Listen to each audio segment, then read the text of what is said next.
abych vás přivítala na dnešním 21. zasedání Zastupitelstva městské části Praha 20 hlavní Kočernice. Vítám přítomné občany, ředitele škol a vedoucí odboru úřadu. Musím vás upozornit, že z dnešního jednání je pořizován audiovizuální záznam. Konstatuji, že dnešní zasedání je svoláno v souladu se zákonem o hlavním městě Praze. Informace o konání dnešního jednání byla zveřejněna obvyklým způsobem a včas.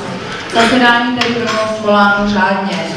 Dále konstatuji, že podle prezenční listiny je přítomno dnešního jednání 16 členů zastupitelstva, tedy nadpoloviční většina členů zastupitelstva. Zastupitelstvo je tedy usnášení schopné.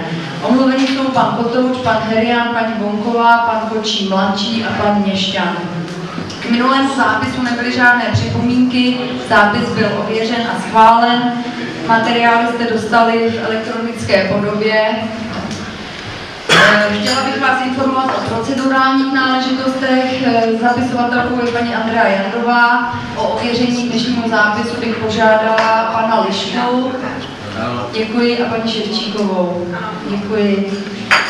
Ověřovatelé jsou tedy určeni, členové návrhového výboru přítomní a připraveni. Na začátku mi dovolte takovou milou povinnost pogratulovat několika našim jubilantům. Takže jestli můžu poprosit, tak bych požádala paní Možíšovou, paní Kohoutovou, i když se paní Možíšový nechce, pana Wagnera a pana doktora Blahobce.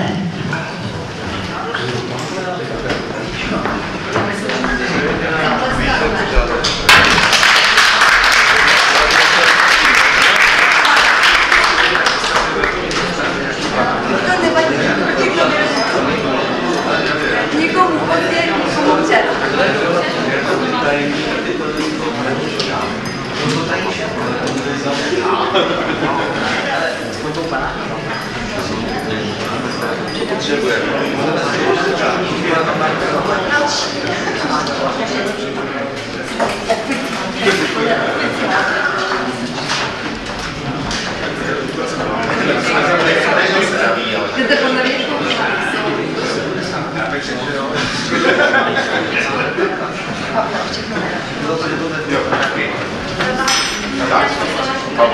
Ale když se líbá, tak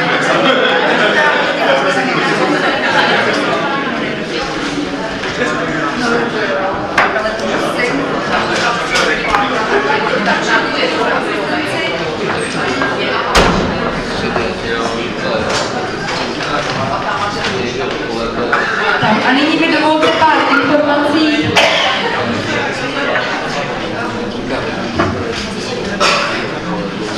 Na pracovním setkání zastupitelů jsme diskutovali o záměru využití stodoly v areálu Chvalské tvrze. Po přijetí názorů občanů a zastupitelů jsme se většinově shodli na vybudování multifunkčního společenského sálu. Je to tedy teď na jednání rady záměr tohoto využití a následné kroky zpracování projektu a následně výběru zhotovitele. Zastupitele bych chtěla informovat, že jsme přešli na nový poštovní systém, jelikož máte v současné době problémy s přijímáním a odesíláním pošty, nikoliv materiálu, teď by se to týkat nemělo, ale pošty, tak jsou zde naši informatici, měl ještě přijít Petr, pan ministr už je tady, nicméně oni vám tady poradí s tím přechodem na jiný systém, buď hned na místě, anebo si s nimi prosím domluvte schůzku, aby vám to nastavili ve vašich novůcích. Informace parlamentním volbám pro zástupce politických stran. Městská část nedisponuje plakátovacími plochami, tedy prezentace jednotlivých politických stran se pouze prostřednictvím hornopočetnického zpravodaje formou placené inzerce. Informace o volbách je také jedním z bodů dnešního programu bodu informace. Předběžně k rozpočtu. Příprava rozpočtu je plánována tak, abychom ho mohli schválit ještě v letošním roce a nemuseli jít do rozpočtového provizoria. Samozřejmě záleží na schválení rozpočtu hlavního města Prahy a v prvé řadě také rozpočtu státním. K akcím v městské části chci moc poděkovat paní ředitelce Chvalského zámku za uspořádání tajemné noci na zámku. Mám velmi pochvalné ohlasy během dneška. Takže moc děkuju, bylo to úžasné, děti si to užili, určitě i maminky. Potom bych vás ráda pozvala na koncert skupiny Čechomor, z jehož výtěžku bude podpořena charita 27.9. a to charita jak v Horních Počernicích, tak Jedličkův ústav a pomocné tlapky. Nyní před předložením návrhu programu mi ještě dovolte trošku kultury a tím je propagační materiál o historii a současnosti kulturního centra, který vám, nevím, jestli bude chtít paní ředitelka k tomu něco říct, ale máme připravenou prezentaci, tak jestli můžeme. Můžu jenom větu, není to dokument, je to opravdu materiál, který má sloužit k propagaci, měl by se posílat eventuálním sponzorům, pokud má někdo zájem o kulturní centrum, dostal by tenhle materiál. Není to dokument.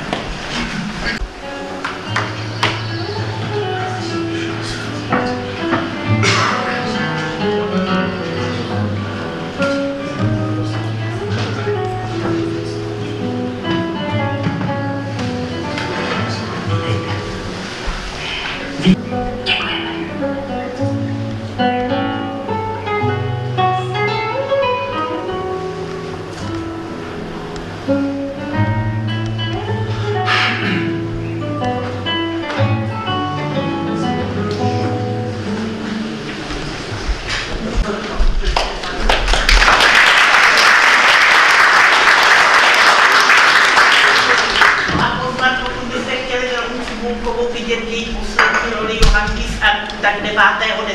máte možnost u nás dívat. Děkuji. Děkujeme paní ředitelce. Nyní tedy k programu dnešního zasedání zastupitelstva. Návrh jste dostali uvedený na pozvánce.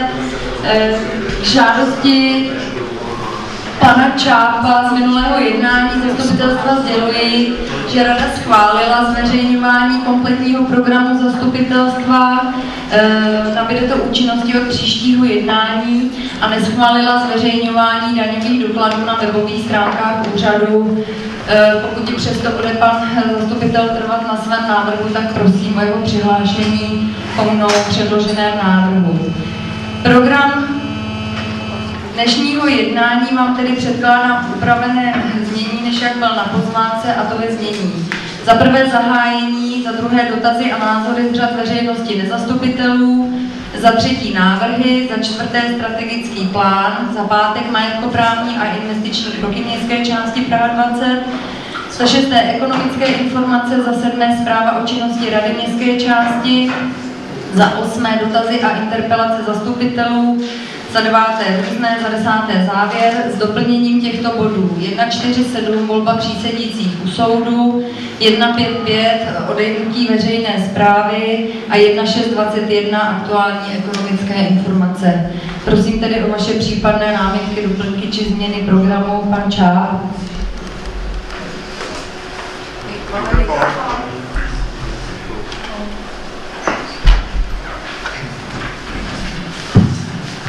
Dámy a pánové, kolegyně, kolegové, děkuji radě za to, že ten návrh schválila. Myslím si, že to povede k tomu, že se občané dozví, které materiály konkrétně se projednávají a může to tak zvýšit jejich zájem o naši činnost. A dále bych chtěl tedy, mám dvě věci, chtěl bych navrhnout do sekce návrhy jako bod 3.1 materiál zveřejňování daňových dokladů na oficiálních stránkách městské části.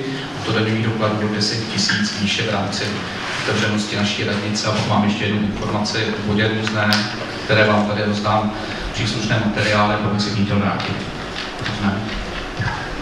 Takže váš návrh je zařadit bod do návrhu o zveřejňování daňových dokladů na webu úřadu městské části a druhým bodem je informace o... Týká se to aktivní zóny záplavového území Staropraveckého potoka. Chtěl bych tu téma tady nějak více nadzvednout a chtěl bych ho někam posunout ke zdárnému řešení. Mám tady pro vás shrnout to, jak se ta situace vlastně vyvíjela a mám i návrh usnesení, jak bychom to mohli řešit. Dobře, dávám tedy hlasovat o programu o bod 3 v návrzích, a to o o zveřejňování daňových dokladů na webových stránkách úřadu. Já chci jenom upozornit, že jen přijatých faktury 2,5 tisíce. Jinak samozřejmě podle zákona mají všichni občané možnost se kdykoliv dotázat, nebo podle 106 mohou dostat jakékoliv informace. Já se obávám, že nebo rada to neschválila hlavně z toho důvodu, že to bude vést k zatížení administrativy. Nedovedu si představit, že by to dělali současní zaměstnanci, takže by se musel přijmout další člověk, který by to dělal. Nejsem si úplně jistá, jestli naše webové stránky v současném stavu, i když se plánují nové, by byli schopni pojmout všechna tato data, a takže by to zvýšilo i náklady na mzdy úřadu. Takže prosím, kdo je pro zařazení tohoto programu? Jeden. Je někdo proti? Zdržel se hlasování? 15. Děkuji. Návrh nebyl přijat. A dalším bodem je tedy zařazení bodu do různé, do informací, což je informace ohledně aktivní záplavové zóny ve Slepravicích. Já teda nevím, jestli někdo ze zastupitelů s tím byl seznámen, nebo je to tady přímo na místě, materiál na stůl. Dobře, takže prosím, kdo je pro?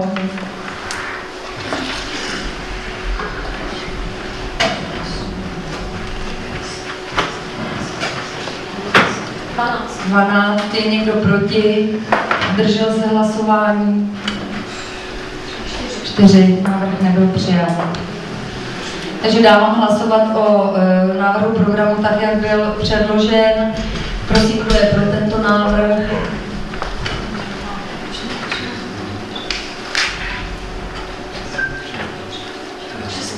16, takže program dnešního jednání byl schválen.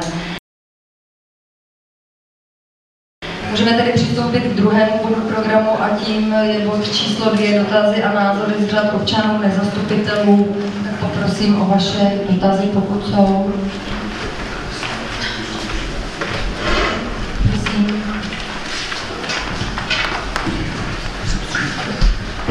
Dobrý den, já bych měl na vás několik dotazů nebo otázek.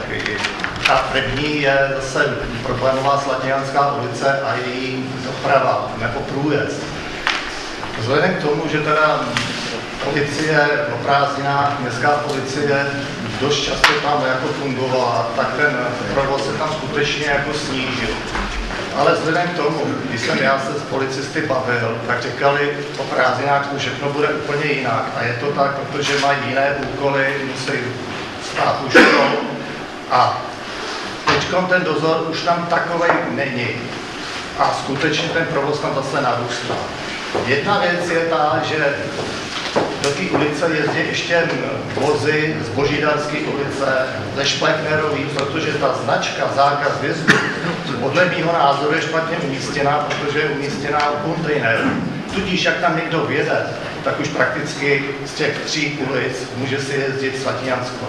Další věc je, že tam jezdí i obyvatelé domů z Božanovské ulice, to jsou ty 3 domy bytový a oni mají přesně vjezd z těch garáží do Slatinianské.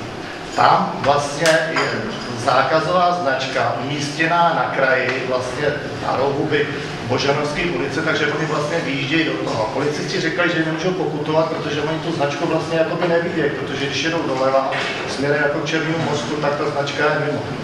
Takže by bylo dobře tohleto nějak projednat, aby ty značky se umístily. Ta značka, co je vlastně u těch kontejnerů, u toho líhu, jako, tak ta by se měla někam posunout na kraj vlastně za rybník, aby tam skutečně byl zákaz vjezdu do té Slatinianské ulice a ne, aby si tam jezdili lidi jak potřebují.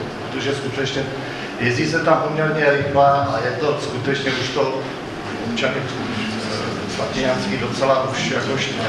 To je jedna věc. Ta druhá je, že se chci zeptat, rybník Chvalský je zkolonován, protože nám tam pořád schází zábradlí. Vemte si, že ulice Slatinianská je svažitá.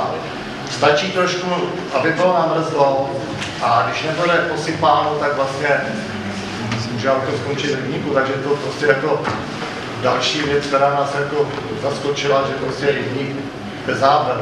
Nehledě na to, že tam můžou spadnout děti, je to prostě pohodlí. A další věc je, že tady v obci se rozmohl takový nešvar, kde jaký narozeniny, tak se používá prostě zábavná pyrotechnika. Je to boukání prostě každý týden.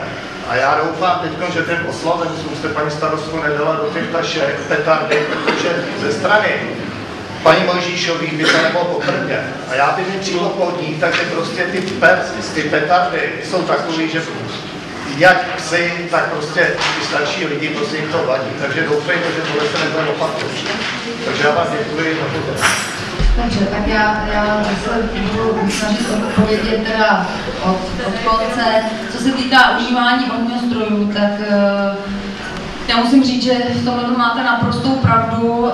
Do Počernického zpravodaje do října chci dát informaci, že vlastně tyto ohňostroje, které nejsou ohlášeny, nejsou povoleny, ani by nemohly být povoleny, protože povoleny ohňostroje jsou pouze na Silvestra, tak mohou být pod pokutou. Zítra máme schůzku s městskou policií a já na to upozorním. Poslední ohňostroj byl buď v sobotu, ale to bylo, myslím, ve Světravicí, to bylo nějaké velké, možná Pěchovicí. Ale nejenom, že to obtěžuje, ale hlavně teda, co se týká zvířat. Tak já to vnímám teda spíš z tohohle pohledu. Jinak dárky dostali hrneček. Takže možná lapějí dušičky. Co se týká Chalského rybníka, poprosím o informaci pana inženýra Hornu. On dostal za úkol z rady prověřit vlastně vybudování nebo neexistenci toho zábradlí. A vím, že to zábradlí se dávalo dělat někam na zakázku, že upozorňovali na to, že by se to mohlo zdržet, nicméně rada žádala, aby se tam daly aspoň nějaké zábrany tak, než tam bude, aby to bylo označeno, že tam je rybník. A co se týká těch dopravních značek, tak úkol dostane odbor dopravy náš, aby prověřil, případně s místním hospodářským přemístil. Tak já poprosím pana inženýra Horinu. Ty značky prověříme, pochopitelně já teďka z hlavy mám neodpovím, jestli je to úplně přesně podle předpisů, nebo jestli to trošku někde vedle. Co se týče zábradlí, tak od pana inženýra Karnického jsme měli přislíbeno do poloviny měsíce, že tam to zábradlí bude. To je včera. Takže já teďka zvednu telefon a zeptám se, v jakém je to stádiu, protože oni garantovali, že to bude prostě do půlky září tam instalované. Případně, když to nebude během tohoto týdne, tak prostě jak tam dají nějaké ty zábrany, aby opravdu tam nedošlo k nějakému zprávě. Děkuju. Dobře, děkuju. Prosím, můžete. Já bych chtěl reagovat tady na předřečníka, ne pana Horinu teda. Já bych chtěl uzavřít Otovickou ulici. Tam já bydlím a ty auta mě obtěžují taky. Totál celou prostě. Mám tam sice krám, ale aby mi tam nejezdili ani zákazníci, nic, prostě já to chci zavřít. A kdyby to šlo ještě Komárovskou a další ulice, protože ty auta mě obtěžují prostě. To se nedá nic dělat. Dobře. Na pana Koštela, totiž ulice Slatějanská vůbec není citovaná jako ulice jeho. Ta ulice je skutečně úzká a když se podíváte, jaký tam jsou chodníky, že ta ulice prakticky by ani nesměla být zkolorovaná, že prostě nášlapy obrubníku a to všechno, že to není podle předpisu, tak asi pan Koštel je trošku jako mimo. Můžu ještě odpovědět? Ulice Otovická je v části samá díra, de facto neprůjezdná. Takže ta ulice taky není skolaudovaná a je v horším stavu než ta vaše ulice. A tou ulicí Slatějanskou já tam budu jezdit, protože tam se dá jet normálně bez zákazu vjezdu, i teď. Ale dá, já se s váma vsadím, o co chcete. Dobře, tak si to vyzkoušíte po jednání zastupitelstva, prosím další dotaz. Paní Uklová.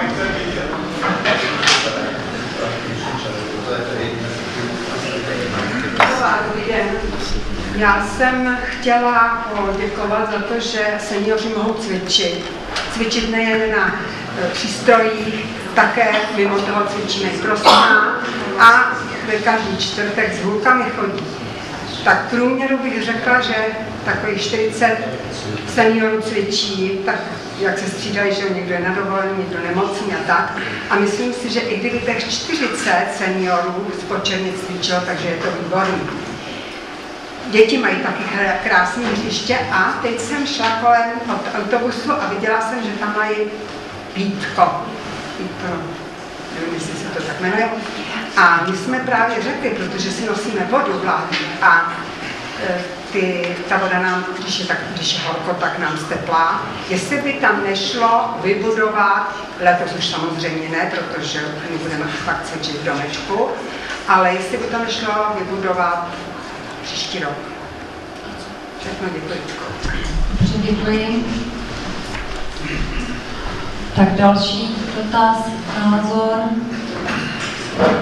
Není, takže ano, pan Hošek. Já jsem se chtěl zeptat, jestli se budeme moct vyjadřovat k tomu strategickému plánu, až mi to otevřete, protože nemá smysl, aby jsme tady cokoliv řekli dopředu, když nevíme, co... Určitě se budete moct k tomu bodu vyjadřovat. Proto je to jako samostatný bod. No, takže určitě ano. Tak, už nevidím nikoho přihlášeného, takže uzavírám. Jo, tamhle pan, pardon. Prosím vás, já jsem od Staráku Rybníků, jako z Rašinské ulice. Tam je zásadní problém, jak se postavili dole ty baráky směrem k dálnici, spousta nových lidí. Jestli víte, tak prostě je tam daleko větší provoz a protože je tam sice tabule, že je tam obytná zóna, by se mělo jezdit 20, ale to dodržují akorát ty místní staří předíci, kteří byli okolo, ale ty, co bydlejí dole, tak ti to tam prostě 50, tak jestli by bylo možný tam z kraje prostě dát další jako zdržovací retardér. Jeden je prostě Rybníka, ale prostě jsou tam děti, chodí tam mamísky s košárama a tak. Ty to přímo, jak je Starák? Jak je Rybník Stará, tak vlastně jak v zásadě v té zatáčce. A ulice? Rašínská. A ještě jedna věc, souvisí to v zásadě zase s těma lidma, co se přistěhovali do nových bytů, do nových baráků. U Rybníků jsou kontejnery na plasty a papíry, ale protože to tam donášejí i ty okolní ze spodu, tak prostě to se vyveze a večer to všechno zase plní. Jestli teda by se přidali kontejnery nebo jim dolů, aby se nějaký kontejnery jako na nějaký klubní místo prostě dali. To jsou takové věci, co by tam jako byly dobrý. Dobře, takže první je tedy nebo oba dva jsou na náš výbor dopravy. Děkuji. Tak a teď už nikoho nevidím, takže uzavírám bod číslo 2 a přecházíme k bodu číslo 3 návrhy. K bodu 1.3.1 poprosím o předložení paní inženýrku Vrskovskou.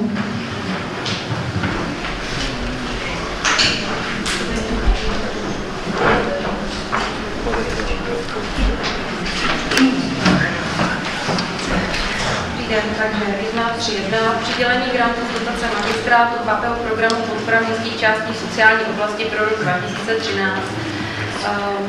Máte tam vlastně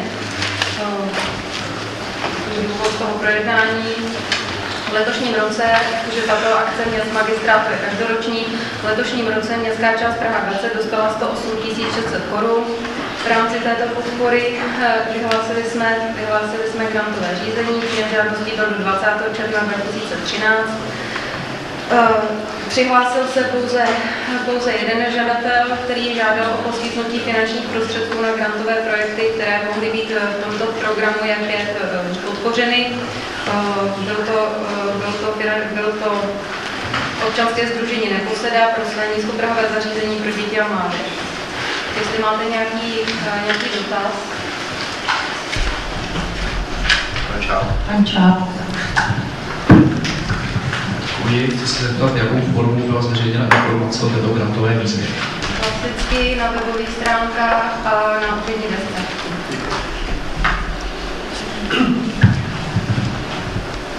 Stačí toto odpověď? Ano. Děkuji. Tak jiné dotazy nejsou, tak vás poprosím návrh na usnesení. Návrh na usnesení. Zastupitelstvo městské části Praha 20 bere na vědomí usnesení Rady městské části Praha 20 ze dne 8.8.2013 o přidělení finančních prostředků na grantový projekt světových programů podpora městských částí sociální oblasti pro rok 2013, dotace magistrátu pro rok 2013. Schvaluje poskytnutí finančních prostředků na grantový projekt SGP programu podpora městských částí v sociální oblasti pro rok 2013, dotace magistrátu pro rok 2013 v navrhované výši, neposedá občanské sdružení 108 600 korun. Ukládá radě městské části Praha 20 informovat žadatele o výsledku posouzení žádostí a uzavřít darovací smlouvu na vyplacení finančního příspěvku ve výši 108 600 korun SGP programu podpora městských částí v sociální oblasti pro rok 2013, dotace magistrátu s občanským sdružením Neposeda Českobrodská 1, Praha Věrchovice, termín 30. září 2013, vyplatit finanční příspěvek občanskému sdružení Neposeda ve výši 108 600 korun z finančních prostředků z programu JP podpora městských částí v oblasti sociální oblasti pro rok 2013, dotace magistrátu na základě darovací smlouvy termín 15. 10. 2014. Dobře, děkuji, prosím, kdo je pro tento návrh?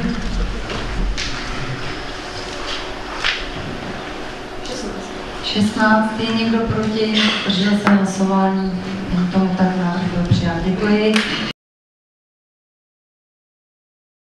Bod 1.3.2. Poprosím pana inženýra Měšťana.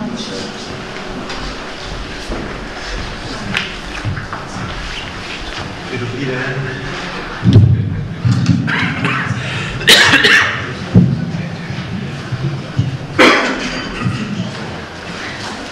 Takže já bych tedy rád prezentoval tento bod programu.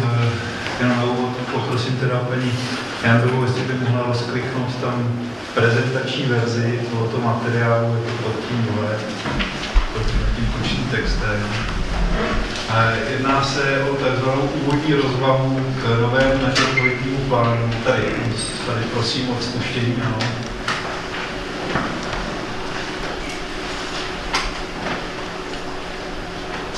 Úvodní rozvahu. Co to znamená? Pořizovatel územního plánu, respektive zpracovatel, už tak zpětku spustit. Děkuji. Zpracovatel územního plánu dal možnost městským částem, aby si v podstatě nad rámec zákona zpracovali jakousi úvodní základní teze k tomu, jak by asi měla vypadat ta městská část, jak by měl být ten základ toho nového územního plánu. Je to věc, která teda není zákonem upravená, je to jakási možnost, kterou nám ten zpracovatel dává. Samozřejmě budeme mít možnost ještě zákonem možnost se vyjádřit k tomu novému územnímu plánu, tak jak nás ten zákon umožňuje. Je to teda věc teda trošičku navíc, nicméně bylo by dobré je využít, proto jsme teda připravili nějakých, nakonec to není malý počet, je to 37 základních bodů, které by teda ty zpracovatelé, které nám slibuje, teda ukazuje hlavnímu města Prahy vyslat, aby si to převzali a nějakým způsobem to nad nimi začali zpracovat. Já poprosím ještě tak paní Jandovou pár kliků, ještě jeden klik. Tak, to je v podstatě ta rozvaha má pojmout jakousi základní teda představu nejen plošného a prostorového uspořádání území, ale i jakousi možná následně nějaké regulace, ale v žádném případě to nemá v podstatě suplovat toho územního plánovače, to zpracovatele, takže není to nějaký koncept, nějaká záležitost, nějaké grafické vyjádření. Tuto rozvahu je zapotřebí, je nám doporučováno, aby jsme předali v průběhu září tomu zpracovateli a je to vázáno na schvalování nového územního plánu, zadání nového územního plánu, které je na programu na nejvyšší zastupitelstvo, což je tento čtvrtek. A poté pak, když dojde k tomu, že teda zadání bude schváleno, budou ty zpracovatelé územního plánu vrhnuti do té pracovní činnosti a budou teda snad oslovovat ty městské části a bylo by dobré jim právě v tuto chvíli zaslat teda tuto rozvahu. Jak ještě uvedeno v tom třetím bodu, že měla by to být aspoň slibováno jakýmsi základem, podkladem, jedním z podkladů pro zpracování plánu. tak poprosím o další klik, která jsem neužíval. Je to, jak jsem říkal, 37 nějakých základních principů uspořádání městské části, vztah vymezení nestavitelného území, urbanistické krajiny základní, co s přestavovými územními, rozvojovými lokalitama a napojení na dopravní technickou infrastrukturu. Další klik poprosím teda. Takže už jsme teda u té vlastní rozvoje toho návrhu. Prvním základním vůbec bodem, jak ta městská část by měla vypadat. Městská část 20 jako by měla si dávat udržet jakýsi charakter samostatného města s dostatečným prostorem pro kvalitní život, práci a rekreaci. Prostě opravdu ten charakter té původní samostatné obce by zde měl být udržen, tak aby se neprorůstala k těm ostatním obcím sousedním i městským částem. Další klik poprosím, jeden z těch základních tezí je, že opravdu připouští se a vychází to, co jsem zapomněl říct na začátku, že v podstatě návrh rozvahy vychází z několika materiálů, z několika podkladů. Jedním z nich je schválené připomínky k návrhu zadání územního plánu, který je v podstatě jakožto hlavním podkladem je stávající platný územní plán. Třetí je teda v podstatě koncept územního plánu, který tady byl, a dalším teda jsou v podstatě i zastupitelstvem schválené podněty pro změnu stávajícího územního plánu. Takže bod číslo 2, návaznosti na zadání územní rozvoj řešit pouze v rámci rozvojových ploch vymezených ve stávajícím územním plánu, a to formou rozvolněné neintenzivní zástavby. Nepřipouštíme zahušťování stávající zástavby a vylučujeme její intenzifikaci. A nechce se vymezovat další rozvojová území nad to, co je dneska ve stávajícím územním plánu v podstatě vymezeno. Tady je potřeba říci, že samozřejmě bylo by třeba někde možné, i ten návrh to řeší, to zastavitelné území, co dneska ten územní plán umožňuje zmenšit, ale je potřeba upozornit, že dnes podle svého zákona je to pouze za náhradu, i s tím zkoušíme teda v podstatě laborovat, ale otázka, jak teda bude magistrát vůbec schopen ty náhrady potom případným teda žadatelům vyplácet. Takže to zmenšení toho stávajícího zastavitelného území, když se to někde podaří, bude v podstatě spíš velkým úspěchem. Ale i tak teda se snažíme aspoň někde to tady navrhovat. Poprosím další klik.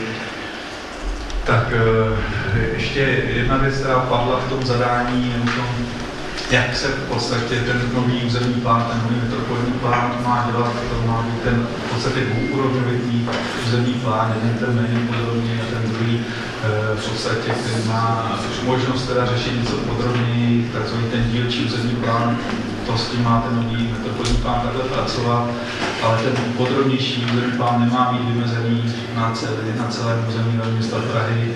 Bod číslo 3 té rozvaze znamená, že požadujeme řešit ten dílčí, podrobnější územní plán na celé území městské části Prahy 20. Poprosím dále, děkuji. Tak další věc, která vychází ze současné. V podstatě máme tady ty dvě hlavní funkce, to jedná se o funkční rozdělení, obytnou a produkční, takže to pořád tady by asi mělo zůstat, ale chce se to, aby bylo tyto dvě funkce jasně a funkčně oddělené, nějaká izolace by opravdu měla fungovat. Já samozřejmě, co se týká těch negativních vlivů, na druhou stranu je potřeba, aby se to spojilo právě. Další bod teda, obytná část by vždycky měla tvořit většinu zastavěného území a týkající se toho funkčního vymezení bod číslo 6 je rozvojové plochy pro produkční území by již neměly být dále vymezovány s výjimkou v podstatě té plochy na Sichrově, kde dneska územní plán počítá jakéhosi scelení této plochy, tak tam ještě bychom připustili ještě nějakou rozvojovou plochu pro produkt, pro výrobu a takové ty skladovací záležitosti. Poprosím dál. Tak 7, to se týká vymezení těch neprodukčních, obytných a smíšených zastavitelných ploch, takže tam bychom, jak bylo na začátku řečeno, drželi teda ten platný územní plán, a to včetně lokality Počernice Východ, opět připomenu ty náhrady za to území, kde ovšem bychom drželi jako nepřekročitelnou linii těchto ploch tu budoucí komunikační spojku Náchodská a Někominá Křižovatka Beranka. Tak to už zkusím, jaké si to by měla být Tady za tu plochu bychom se asi měli držet, že nechceme rozrůstání, tady ty plochy jsou navržené, pokud by bude možné je zrušit, opět čekáváme náhradu, takže uvidíme, co s tím zpracovatel popere, až si to vůbec nechce respektovat. Prosím dál. Technickou připomínku těch bodů je 37, jsme u 7, tam jsou daleko rozsáhlejší. Tady na tomto zastupitelstvu není prostor. Zaprvé si to ani nezapamatujeme, to je třeba, že všichni jsme to dostali, to je třeba si prostudovat a k tomu se jít samostatně, protože to skutečně to zabijeme celý zastupitelstvo toto jednou prezentací, to je 37 bodů. Pane kolego, to musíme schválit. My už jsme to měli mít před žvíkem. Tak si to mělo dát spíš, ale ne na toto zastupitelstvo, ne předem. Je třeba to schválit, aby se to mohlo předložit na zastupitelstvo hlavního města Prahy. A myslím, že pan inženýr, když nám to představuje v takových těch úplně konkrétních věcech. To můžu zvolit, to jsou ty fakt zásadní. Tohle jsou opravdu zásadní věci, týká se to... Zásadní je 37. No, to je právě územní plán naší městské části, to je zásadní materiál, tak já poprosím o trpělivost a můžeme ekonomické informace schválit a urychlíme. 21 rozpočtových úprav uděláme jedním usnesením. Děkuju, můžete pokračovat.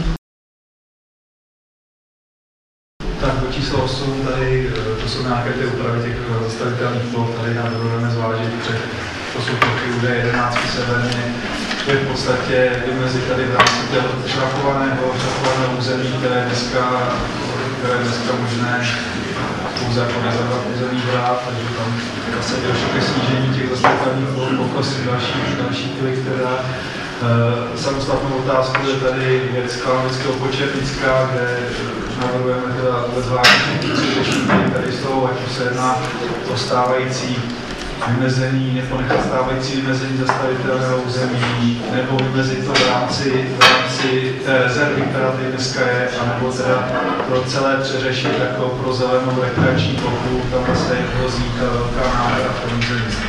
Poprosím teda dále. Tak.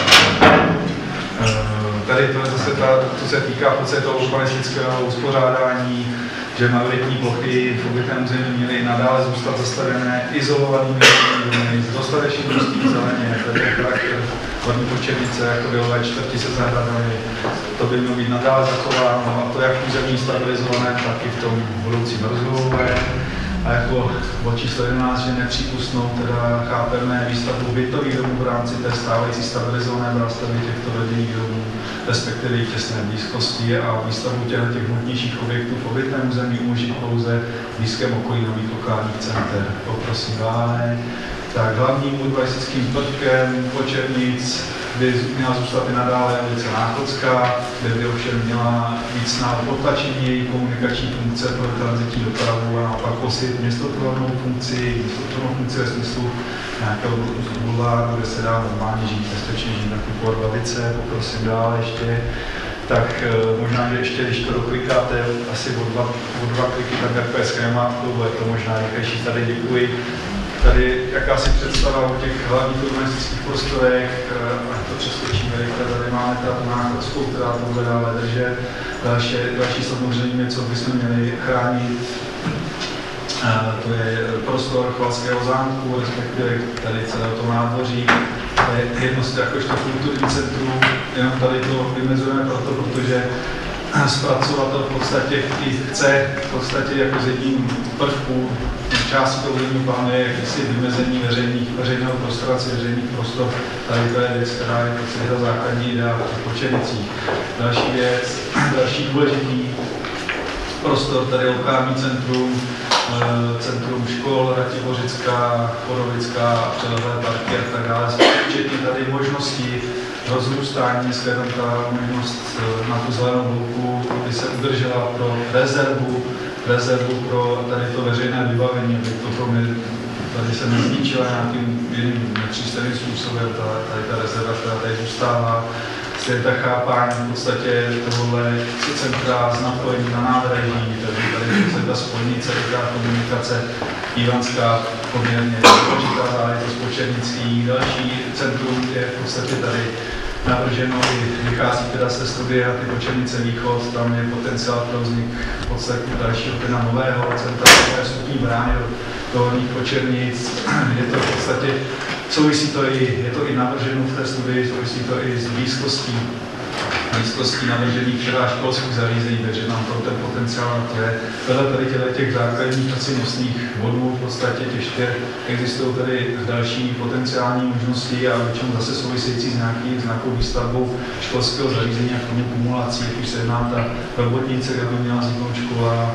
Zde v tomto případě tady ta zástavba pod Kanabou, tak tam ty mělo vzniknout jak spíše teda nějaké obchodní zařízení, takže tam nějaké centrum pro tuto lokalitu, zde pod Berankou opět školské zařízení a zde otázku zůstává teda jako potenciální možnost vůbec Čertouzy jako potenciální možnost, že by mělo zase vzniknout cosi takového, aby opravdu ten prostor tam byl vytvořený jakožto nějaký důležitý prvek v rámci Horních Počernic. Poprosím dál, co to urychlili.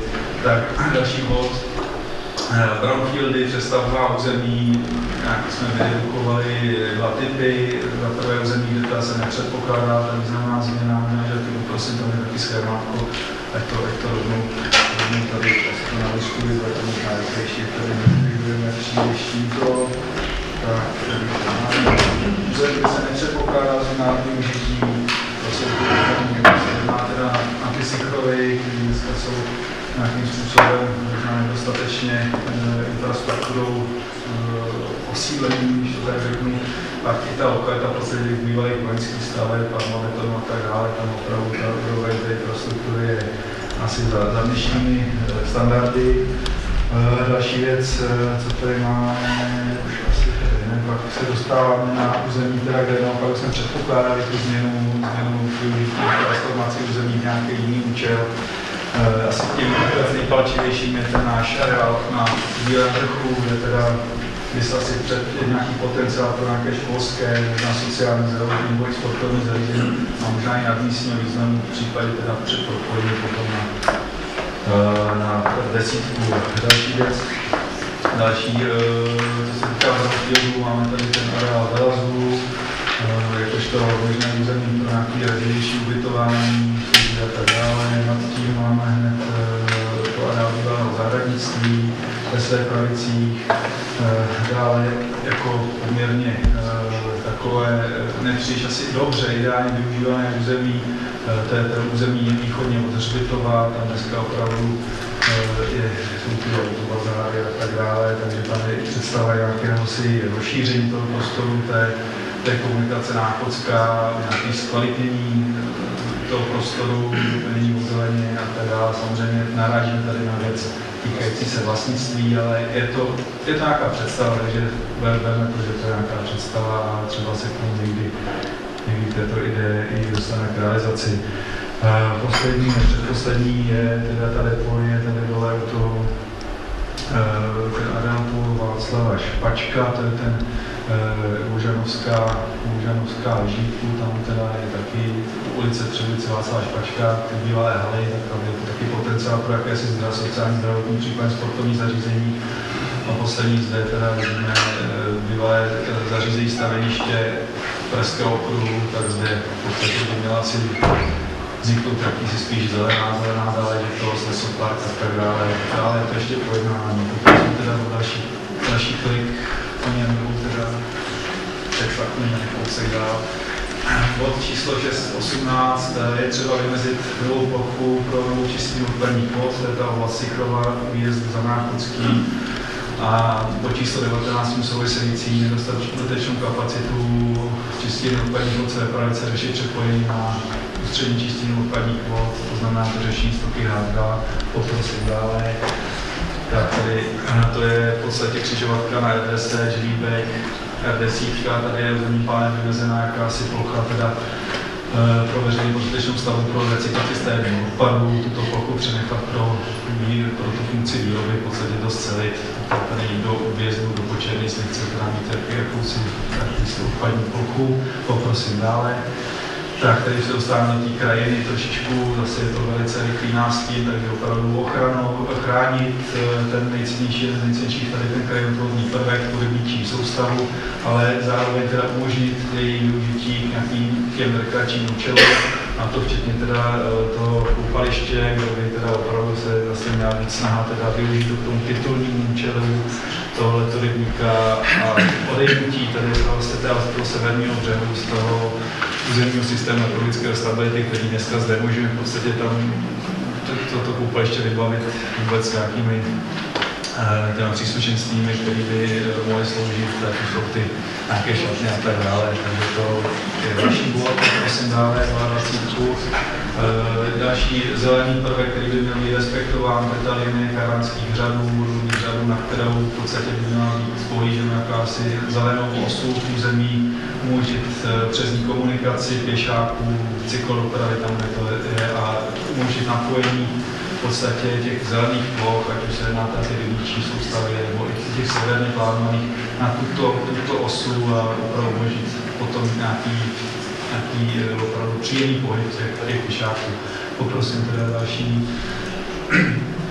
Dále teda opravdu chránit teda maximálně teda zachovat ty stávající zelené plochy, intravilán, to jsou ty naše teda poměrně rozsáhlé parky, ale i ty v podstatě ty neparkové zeleně, pro ty přírodní plochy typu Varoňák, Pískovce, Výchozy na Chvalech, Prachovská, Čivla, Sokolov a tak dále. Samostatnou otázkou je ochrana chvalského lomu, kde by byla připuštěná existence skautské základny. Je to přesně zase ten problém s tím územním systémem ekologické stability, kde by se zase neměla podle současného stavu nic realizovat. Prosím, máme 24.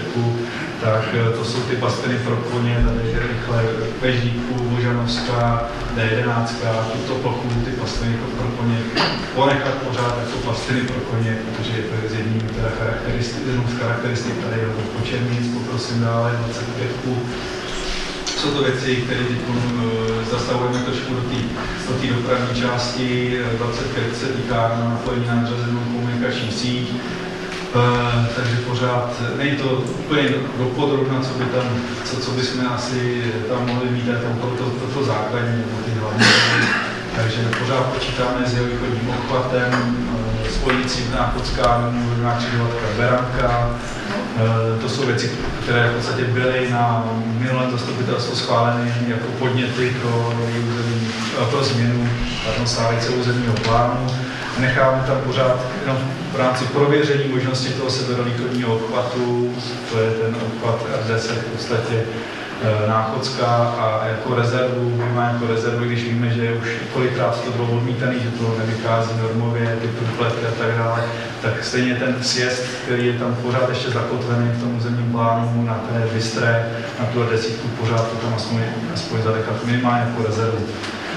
Bod číslo 26, zase věc, která tady asi nebudu nějak dále rozebírat, jsou to věci, které byly součástí těch změn, těch podnětů na změny stávajícího územního plánu, které byly v podstatě schváleny v minulém zastupitelstvu a podány zpracovateli, pořizovateli územního plánu, co tam máme trošičku navíc.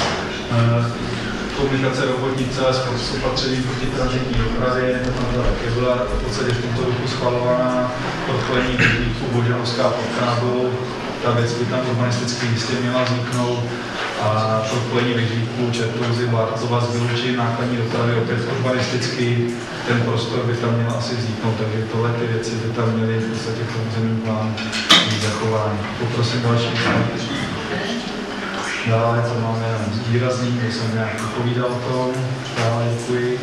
Tak bod číslo 27, řešení chybějícího propojení cyklodopravy, to především severním směrem, Sočovice, Radovnice a jižním směrem na Běchovice. Dále 28, detail, který možná někomu uniká, nebo i mě celou dobu unikal, tady si letí, nicméně v územním plánu je v podstatě ten zářez, nebo část toho zářezu D11 v podstatě zatrubnit, je to podobný v podstatě přejezdu ke koupališti a tady k zahradnictví, tak tady je v podstatě navržen jakýsi izolační pás nebo zelený pás, tak tento pás i ponechat v dalším územním plánu, když samozřejmě ta realizace je spíš teda v oblasti science fiction, ale nicméně zanecháme to tady.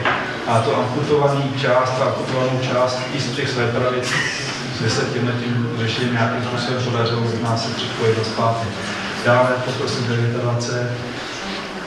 Problematika čertou se tady schválně vypíchnuta zvlášť, protože byla tady jedním problémů ze strategického plánu, takže opravdu i tady nechtě v rozvaze to zlepšení té integrity, to obytné území čertou vyloženě vypíchnuta. Poprosím další. To samé řešení protihlukové ochrany ze staré dopravní zátěže, takže řešení ochranného halu stěny na D11 a pražského okruhu nejlépe zatrudnit. Poprosím 31. Neupomenout teda sportovní plochy, protože jsme velká městská část a potřebujeme někde rezervu ty sportovní plochy rozvíjet, takže v podstatě potvrdit ty sportovní plochy jižního areálu Bydvo, po případě umožnit ty sportovní plochy dále rozvinout v území Bílý vrch. Poprosím další bod. Vysokorychlostní trať v jihovýchodě území.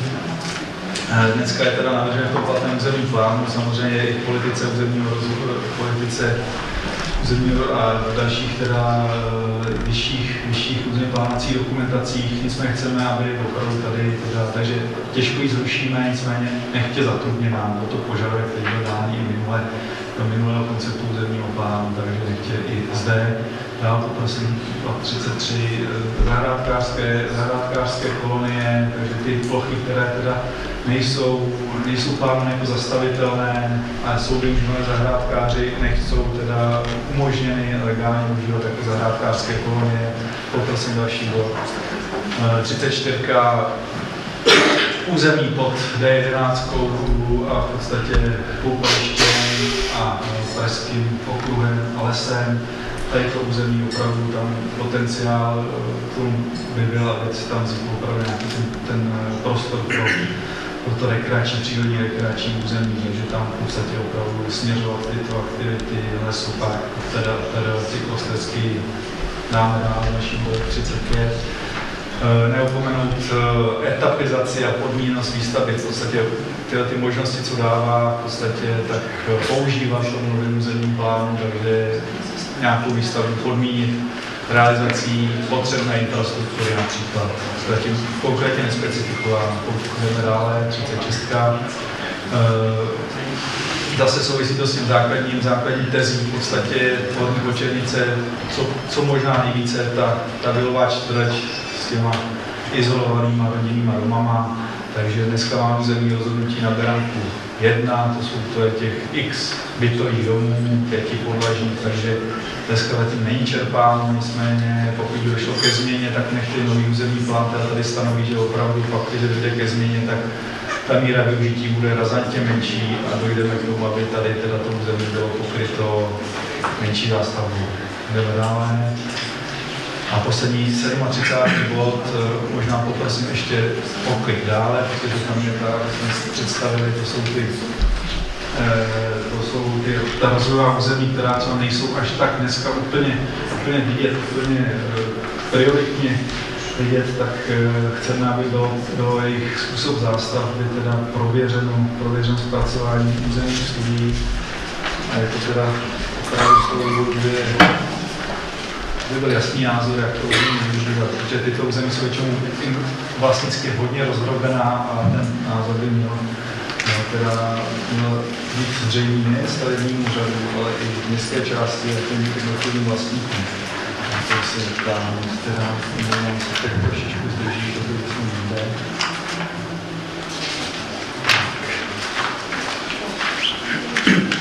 Takže první věc, kde bychom se požadovali, je ta lokalita Bratranců ve Veverkových, respektive Harcovská, zde naší lokalita pod Berankou, včetně teda prověření té vedení nové komunikace k Berance a toho nového školského areálu. To je lokalita velká lokalita, která sice má jakousi urbanistickou studii zpracovanou, ale neodpovídá dnešnímu stavu, takže je potřeba tedy řešit něco nového. Další bod, lokalita Bílý vrch, bylo to tady už řešeno, chtěli bychom řešit buď ten brownfield, teda využít, anebo to teda řešit srovnání se země novou výstavbu, nechce to prověří s těma studiem a případně zemní plánovač.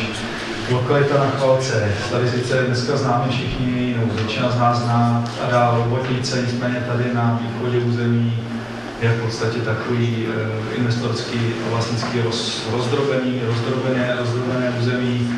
Tady už máme jakýsi názor, jak to má vypadat, tady bohužel ne, takže jsem pro Boha opravdu říci, jak to má včetně propojení na Chvalce, Krahučí a tak dále.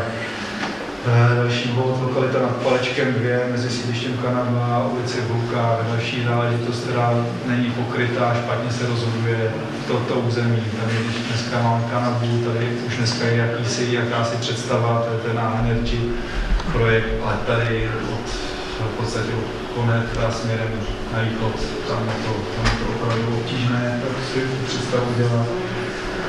Lokalita Beranka 3, to je to ulice, tak je to pracovně nazváno, ale je to teda v podstatě to území tady pod Ekisem, to tak řekl přibližně nejvíc, pod Ekisem, kde opravdu opět není jasný názor, jak by to asi mělo dopadnout. A poslední tak se úplně krčí, to je ta Osvěcence, která je ta opravdu plošně poměrně zanedbatelná, nicméně už tady vznikají takové ty situace zástavby dvourodinných domů za sebou a tak dále. Takže to prostě by se mi vlastně říct, jak teda chceme tu zástavbu, aby to vypadalo. Proto teda tento požadavek i zde. A to teda asi vše v té prezentaci.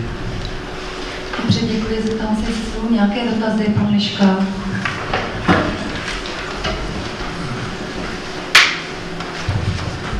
Dobrý večer. Já bych se zeptal, že padla, že bych přemíral velmi silných slov a dobrých myšlenek, ale tady máme za chvilku schvalovat strategický plán a tohleto, teď nevím, jak to koresponduje, takže to bych se rád zeptal, protože si myslím, no jo, ale jak to udělat, jako já chápu, že teď Praha, protože ta iniciativa, co se týče jaksi náležitostí a domáhání se do nového územního plánu, tak prostě je to hodně pod vlivem politiky a proto to tak vypadá. Čili jak skončil koncept územního plánu před třeba 4 lety, tak teď se to chce napravit a proto vás, promiňte teda, stavební úřady nutí k tomu, abyste udělali jakousi rozvahu, nicméně má to schvalovat zastupitelstvo. Takže já bych spíš se zeptal na to, jak se to promítne konkrétně v tom strategickém plánu, protože tohle je takový úkol jako honem, dejte nám nějaký podklady, my začneme pracovat na novém územním plánu, protože to publikum chce, ale my současně připravujeme strategický plán a myslím si, že řada těch věcí tam není. Takže to je první věc. A druhá věc, myslím si, že na 2 věci, pokud bych se mýlil, tak je to prosím tě. Jinak já si myslím, že pan inženýr je mužem na svém místě a tyhle ty věci právě, které se týkají toho územního plánování a vlastně rozvojových plánů městské části, tak určitě málo kdy na něco zapomene. Takže tomu věřím a jsem schopný tohle schválit. Ale přeci jenom ve vztahu k tomu, co budeme schvalovat za 4 hodiny, mi to připadá, jako když jdou 2 věci trošku bokem. A nebo když lépe souběžně, tak to bych byl spokojenější. Pak na 2 lokality bych se zeptal. Tady padnul návrh, který nebyl jaksi politikou našeho zastupitelstva, protože nás bylo jenom 12, tak nebyl zařazen to je to nešťastný zátopový území. Myslím si, že toto je nástroj, ta rozvaha, která by mohla ten nesmysl, který tady platí v tom území tam pod dálnicí, to je to území, kde je prostě dneska ta kompostárna a tak dále. Doporučuji, kdyby se to tam zařadilo a zařadilo by se to jako požadavek městské části, že toto je totiž nástroj k tomu, jak by se ten institut toho záplavového území, který naprosto nehrozí, jo? To říkám s plnou odpovědností, tak aby se prostě tohleto zařadilo do té rozvahy, protože si myslím, že v té rozvaze může být síla, která to odstraní. A druhý území, tam se mi líbily různý nový lokality, já nevím, třeba pro sport a tak dále. Docela se mi ta myšlenka jeví s tou čistírnou budoucí, která by nahradila tu nešťastnou čertovskou čistinu, no tak to je prostě fantazie. Jsme si mohli o tom akorát nechat zdát, ale kdyby se ta čistina zrušila, postavila se někde za Sichrovem další, tak to by byla paráda. Ale já se vrátím k jednomu místu, a to je to místo, kterému říkáme Udubu. Pokud to je to místo, kde se směňovaly pozemky s restituenty majerovými, a když dneska jedete po té nový severní spojce, tak za odbočkou směrem jako na Pražský okruh, tak je taková zvláštní hora, mimochodem je to skoro nejvyšší hora dneska v Praze, protože Učenice jsou i tak vysoko, a když se tam navezlo nějakých pár desítek metrů, tak jsme se dostali možná na úroveň Zlíčína.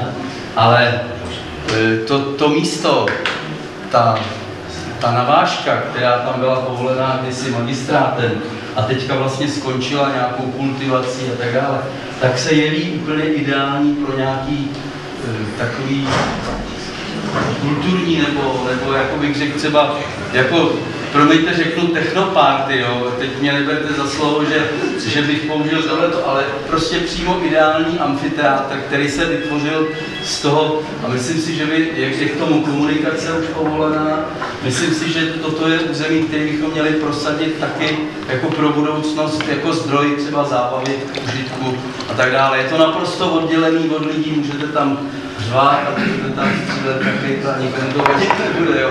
Promiňte, že to zlepčuju, ale myslím si, že toto území, je to tam směrem na Sapadice.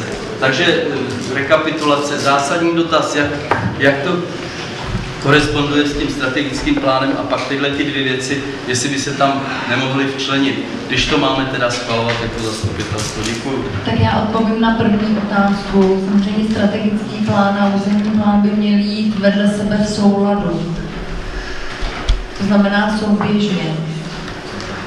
Jo, územní plán jako takový má vyšší váhu, než má náš strategický plán, byť to bude dokument, který schvaluje zastupitelstvo, ale územní plán je závazný, hlavně tedy pro náš odbor výstavby pro státní správu, takže jde to vlastně ruku v ruce. Je to jenom takové předběžné slohové cvičení, jak si představujeme, jak to tady bude krásný a nebude se tady stavět a bude tady cyklostezka, to nevím, jak s tím naloží Praha. Je to jenom naše představa o městské části, to znamená preferovat výstavbu rodinných domů, ne vysokopodlažních domů.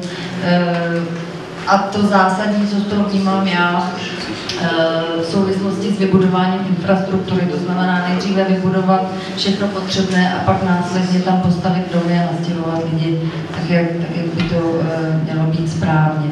Co se týká záplavového území, to myslím, že se tam do toho určitě dá dát. Já nevím, jestli nám paní kolegyně Ševčíková může k tomu dát nějakou informaci. Já jenom řeknu, proč jsem nezvedla ruku pro to, aby se to zařadilo do dnešního bodu programu, protože vím, že na tom materiálu se intenzivně pracuje, že paní kolegyně jezdí na magistrát a jedná tam s novým panem náměstkem, který to má na starosti, takže mně to přišlo trošku jakoby proti tomu, aby to nebyly dva materiály, které já jsem ho neviděla ani předběžně, takže nevím, co obsahuje.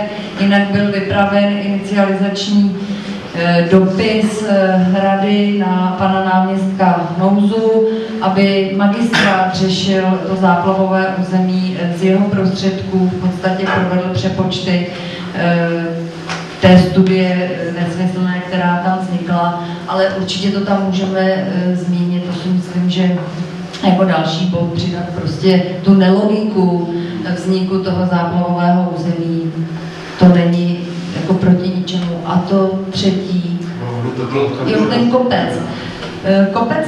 Kopec tam byly zahrádky, co já si pamatuju, teda tady, že nevím, teda budou zahrádky na kopci, patří to panu Majerovi, možná nějaké lyžování, můžeme to tam dát jako rekreační oblast, ale je to stejně vlastně v té, podle územního plánu, myslím, funkční využití, je tam rekreace, sport, něco takového úplně jiného. Je možné, určitě tam teď teda si říci, co tam teda chceme, to tady je. Jako, jenom bych chtěl říct, že to nemusí konečná záležitost, prostě první úvodní věc do toho, takže když by se asi něco naskytlo, potom je změna nějaké myšlenky, asi nebude problém to dále prosit, protože vezmeme si, že opravdu to zadání by se mělo schvalovat teď snad, vidíme.